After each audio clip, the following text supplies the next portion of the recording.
죽은 원비어가 살아있는 김정은의 숨통을 쇠고 있습니다.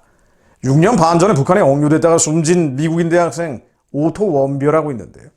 이 오토 원비어의 부모가 미국 은행에 동결되어 있던 북한 자금 약 220만 달러를 15일 회수했다고 합니다.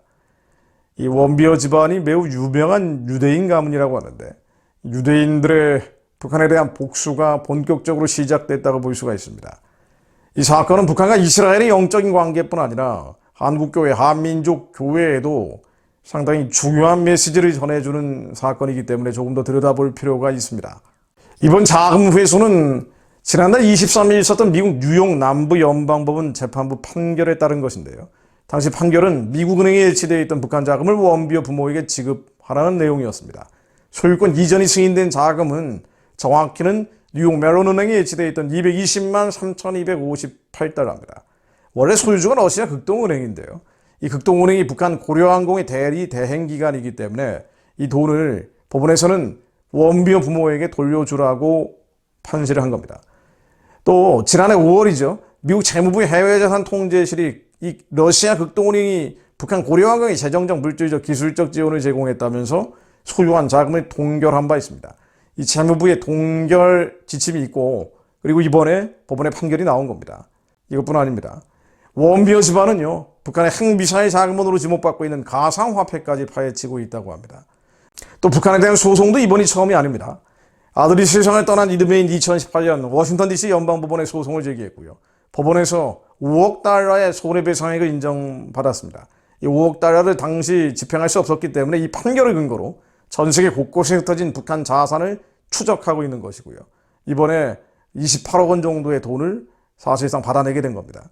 또 2019년에도 북한산 석탄을 불법 운반하다가 인도네시아 당국에 이 와이즈 어네스트 호라는 선박이 억류된 바 있는데요. 이 선박에 대한 소유권을 주장했고 매각 대금 일부를 건네받기도 했습니다. 원비어 부분은 미국 정치권에 직접적인 입법에 영향을 미치기도 했습니다. 2019년 미국 의회가 통과시킨 원비어 북핵 제재 강화법이 바로 그 법인데요.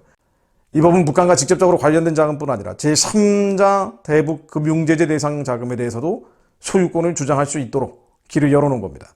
지난해 재무부가 극동은행을 제재하면서 원비어 북핵 제재 강화법 정신에 따른 것이라고 했는데 바로 이 법, 이 원비어 부부가 미국 정치권의 로비를 해서 통과시킨 이 법에 기초한 겁니다. 또 원비어 부부는 예전에 트럼프 전 대통령이 김정은을 두두나 말을 했을 때 직접적으로 비판하기도 했고요. 북한 인권의 소극적인 문재인 정권에 대해서 질타하기도 했죠. 계속 메시지를 내놓고 있습니다. 이들은 죽는 날까지 김정은 정권과 싸우겠다라고 얘기를 한 바가 있죠. 안 그래도 북한 정권이 제2의 고난의 행군을 겪고 있다고 얘기가 나오고 있는데 호되게 걸렸다라는 평가가 나오고 있습니다. 영적으로 들여다보면요. 북한과 이스라엘은 상극입니다. 한국과 이스라엘이 좋은 관계를 유지해야 되는 것처럼 성경에 나오듯 예루살렘을 축복하고 이스라엘에게 복을 구하는 것이 하나님의 명령인 것처럼 한국과 이스라엘은 물론 지금도 잘 지내고 있습니다만 앞으로도 더 잘 지내야 하고 또 공교롭게도 이스라엘의 지도상에서 없애버리겠다고 하는 하마스, 헤즈볼라, 시리아, 이란 같은 나라들 북한하고 형제 거의 동맹에 가까운 형제 국가죠. 예전에 2004년 4월 22일 날 용천역 폭발 사고가 있었습니다.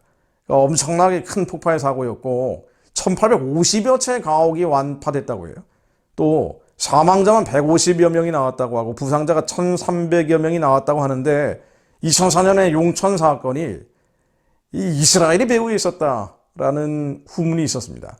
그 배후에 모사드가 역할을 했다라고 얘기가 나왔었죠. 실제로 김정일은 자신을 암살하려는 사건이었다고 규정을 했고 당시 북한 내각철도상 김용삼을 처형하기도 했습니다. 근데 공교롭게도 정말 공교롭게도 말입니다. 시리아 과학자 12명이 당시 제거됐죠. 그러니까 모사드가 이 이란 핵 프로그램에 참여한 시리아 과학자 12명을 제거하기 위해서 용천 폭파 사건을 조종했다. 이런 후문이 나왔었습니다. 그 정도로 이스라엘은 북한이라면 이를 갑니다. 근데 그런 북한과 한국이 친해지기 시작하면 어떻게 되겠습니까? 이스라엘도 한국에 대해서 적대적으로 나오겠죠.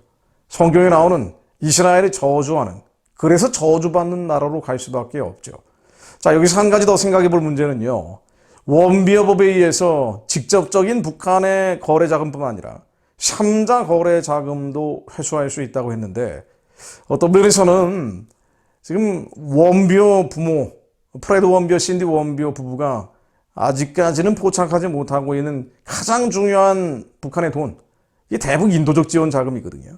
그러니까 예전에 워싱턴 DC에서 온 북한 인권 관련된 또 미국 정치권에 영향력을 행사한다는 분들에게도 설명을 드린 바 있습니다만은, 어떤 설명을 드렸는 거 아니에요.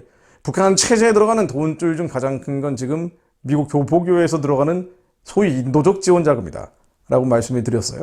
근데 이게 인도적 지원이 인도적이라는 목적으로 포장이 되어 있기 때문에 이 원비어 부부도 뭐 알고는 있을지 모르겠습니다만 직접적으로 이 인도적 지원 자금을 차압을 한다든가 혹은 동결한다든가 이런 시도는 정치적으로 쉽지가 않습니다. 그러나 진정으로 북한 우상숭배 체제를 평화적으로 해체하기 위해서 돈줄을 끊어야 되는데, 그 돈줄은 단순히 뭐 비트코인 같은 가상화폐 자금뿐 아니라 이런 러시아 은행에 있는 그런 자금뿐 아니라 가장 중요한 자금은 한국교회, 한민족교회, 전 세계에 흩어져 있는 특히나 미국이나 캐나다에 있는 교포교회들이 인도적이라는 목적으로 북한에 지원하고 있는 체제 지원 자금들이죠. 그러니까 지금 일본의 조총련 같은 역할을 교포교회들이 하고 있다는 거 아니에요. 뒤집어서 얘기하면은 여러 채널로 북한에 대한 자금줄 차단이 이런 원비어 법안 등을 통해서 계속 들어오고 있기 때문에 북한 입장에서는 가장 만만한 돈이 인도적 지원 자금밖에 없는 거예요. 더 많은 공작이 북한의 더 많은 공작들이 한국교회, 한민족교회, 특히나 미국이나 캐나다에 있는 교포교회를 상대로 진행될 수밖에 없고, 실제로 간접적으로 확인해 보면 이 많은 공작들이 진행 중이죠. 이건 정말 심각한 문제입니다. 이건 결국 뭔고 아니에요. 결국 드러나 있는 자금은 원비어 부모 같은 이들이 최대한 차단하고 있지만, 드러나지 않고 있는 정말로 북한 체제를 지원하고 있는 자금은 기도해야 끊어진다는 거예요. 그러니까 한국교회에 남겨져 있는 숙제라는 겁니다. 또 한 가지 생각해 본 문제는요. 원비어가 북한에 억류됐다가 사망을 했죠. 우리가 여기서 한번 좀 생각해 볼 것은요. 22년 동안 제가 이 문제를 천착해온 경험 측상 정말 북한 체제에 부담되는 사람들은 원비어처럼 죽입니다. 그러니까 원비어 사건을 통해서 우리가 확인할 수 있는 게 바로 이런 내용들입니다.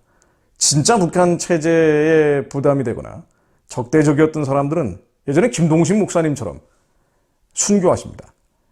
자, 정리해 보겠습니다. 우리는 하나님 말씀에 의지하여 기도합니다. 이사야 62장 6절 7절로 예루살렘이여 내가 너의 성벽 위에 파수꾼을 세우고 그들로 하여금 주야로 계속 잠잠하지 않게 하였느니라. 너희 여호와를 기억하시게 하는 자들아 너희는 쉬지 말며 또 여호와께서 예루살렘을 세워 세상에서 찬송을 받게 하시기까지 그로 쉬지 못하시게 하라. 저희들은 말씀에 의지하여 기도합니다. 하나님, 북한의 우상 숭배의 진이 평화적으로 무너지게 하옵소서. 주님이 기억나시도록 저 악한 사악한 진이 예수 그리스도의 이름으로 하루빨리 평화적으로 무너질 수 있도록 저희들이 쉬지 않고 파수꾼처럼 기도합니다.